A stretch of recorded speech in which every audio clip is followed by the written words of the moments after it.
இவளுக்கு தெரியுது. சரி, அந்த கோட்டை கிட்ட போலாம் அப்படின்னு பார்க்கும்போது அங்க ஒரு விகூரமான ஒரு உருவம் நடமாடுற மாதிரி தெரியுது. அனிதா அதை தூரத்துல இருந்து பார்த்துக்கிட்டே இருக்கிறா.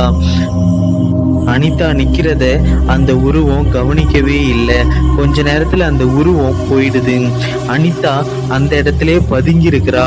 அந்த உருவம் போனதுக்கு அப்புறம் மெல்ல நடந்து வரா. அப்ப திடீர்னு அவளோட காலு எதையோ தட்டி விட்டுருது. அந்த சத்தம் கேட்டு மறுபடியும் அந்த உருவம் வெளியில வருது. சத்தம் வர திசைய ஒரு மாதிரியா வெறிக்க பார்த்துக்கிட்டே இருக்கு. அனிதா அந்த இடத்திலேயே பதுங்கி இருக்கிறா. ஆனா அனிதா பதுங்கி இருக்கிறத அந்த உருவம் பார்க்கவே இல்லை. ஆனா சத்தம் வந்த திசைய வெறிச்சு பார்த்துக்கிட்டே இருக்கு. ரொம்ப நேரமா அனிதா அங்கேயே பதுங்கி இருக்கிறா. அந்த உருவம் கொஞ்ச நேரத்துக்கு அப்புறம் போயிடுது. சரின்னு மேற்கொண்டு அந்த கோட்டையை நோக்கி போய்கிட்டே இருக்கிறா. அப்ப அந்த உருவம் தலையை குனிஞ்சபடி ஒரு இடத்துல உட்கார்ந்துருக்கு.